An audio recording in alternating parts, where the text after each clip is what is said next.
Have you ever gotten bad advice in the gym that makes absolutely no sense? Such as deadlifting is bad for your back, or perhaps that pull-ups will build your chest. Weight training and gyms in general are full of platitudes that make absolutely no sense. Worst training advice I ever got?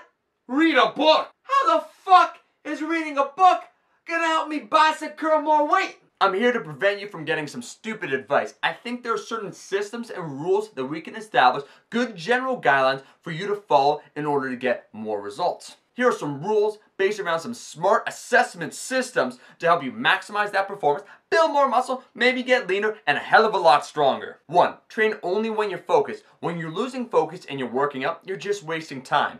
You see guys, the age-old question of how long you should train is really open-ended. It depends on what you're doing. Are you doing a fat loss circuit? Well, maybe you're only going to spend 30 minutes in the gym. Are you doing a maximal hybrid size strength program? Perhaps you'll be spending 90 minutes. It depends upon your goal. But one thing's for sure, when you're training, if you start to lose your focus, you're just not feeling it, and let's face it, you're not happy in the gym, get the fuck out of there. You only want to train when you're hunting and chasing performance. You don't want to train to fatigue. I think that in general, less time, but a higher quality in that time is always superior. If I want to give some general guidelines, perhaps 45 to 90 minutes in the gym weight training would be ideal. A lack of concentration in the gym, so you have problems focusing and trying to squeeze that muscle, is a great sign that your nervous system is fatigued. It's time to pack it in, leave, and come back and do a greater performance the next day, the next week, whatever the case might be. By training only when you're focused, you'll make a lot more results because the time you spend will be far more valuable. You'll get a lot more out of it. Personally, I've never heard of anyone break some deadlift records when they're thinking about what's for dinner. The second key point is don't train to absolute failure. I would only recommend training, as always, to performance failure.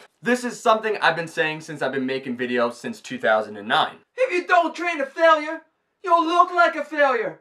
Put that on a t-shirt. Training to failure on a frequent, consistent basis is one of the worst things you could do if you're trying to lift more weight or just build more size. It's the fastest way not to make progress. Think about it. If you're doing a workout and on your very first set you do the bench press and you train to failure until you get, I can't do one more rep. Well, guess what, sucker? The rest of your workout is going to be shot because you blew your load too early, you expended all your calories, all your mental focus on that very first set. Every subsequent set is not going to be as good. Not only did you fatigue your muscles, but you fatigued your nervous system. With every training session, you have to manage fatigue. You only have so much energy, and you have to choose how to allocate that energy. And I gotta say a very important point. For natural training, one that does not use steroids, it's very hard to recover when you train to failure on a consistent basis, especially if you're training more than, 3 times a week. So let's say 4 to 5 times. Now, let's not get it twisted. There are certain ways that you could train to failure, be it strength, maximal effort, or actually, muscular failure, till you can't do one more rep. What I'm saying is doing it on a regular basis is a terrible idea.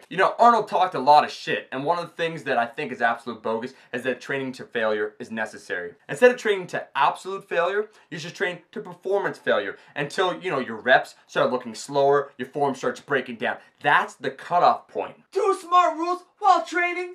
Just do it. And those are really the only 2 points I wanted to say, guys. Thanks for watching this video. Make sure to like, share with friends, and subscribe. By learning smart training rules, it'll prevent you from making a ton of mistakes in the future. Until next time, guys, just remember, deadlifts are great for your calves. Best advice I ever got? Don't touch me. It wasn't messing around.